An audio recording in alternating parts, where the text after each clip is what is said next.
樂先生。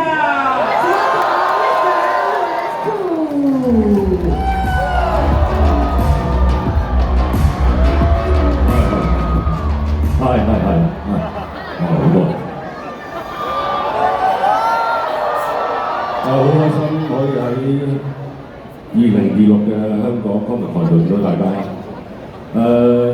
第一次聽到 Comic-Con 邀請我做大使嗰時候，我好開心，因為我第一次可以喺香港，我哋有 Comic-Con 之外，我可以接住呢個機會，可唔可以試下 cosplay 扮下黑武士啊、Spider-Man 啊，或者其他唔同嘅角色啊，入去參觀下玩下咁樣。咁但係後尾我問咗同事，佢話好啦，你個樣都成個Doctor Doom咁嘅末日博士咁。如果你再入去再咁黑我黑面咧，啲人就唔幾開心㗎咁樣。咁但係都好開心啦。大咗咧，我想講嘅就係今年嘅Comic-Con其實我哋香港第一年搞嘅。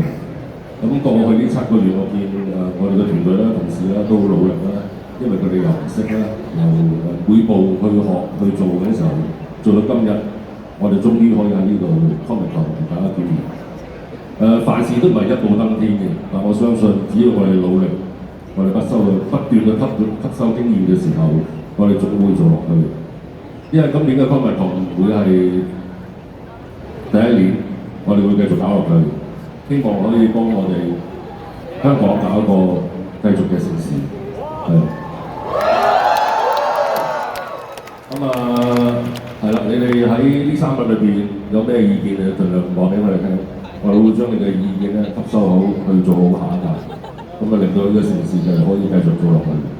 咁我喺呢度宣布，香港2026Comic-Con 正式開始。真係鼓掌！咁喺呢度咧，再次咧多謝同我哋咧分享啊！希望咧大家再一次俾啲掌聲，古天樂先生。Mr. Koo began with a joke saying how he wanted to cosplay but didn't need to because his usual serious look already resembled Dr. Doom. He then noted that this first ever edition was built entirely from scratch, no prior foundation. Very challenging but meaningful. Now, hoping that you're going to have a blast at this 3-day celebration and officially launch Comic-Con 2026 Open.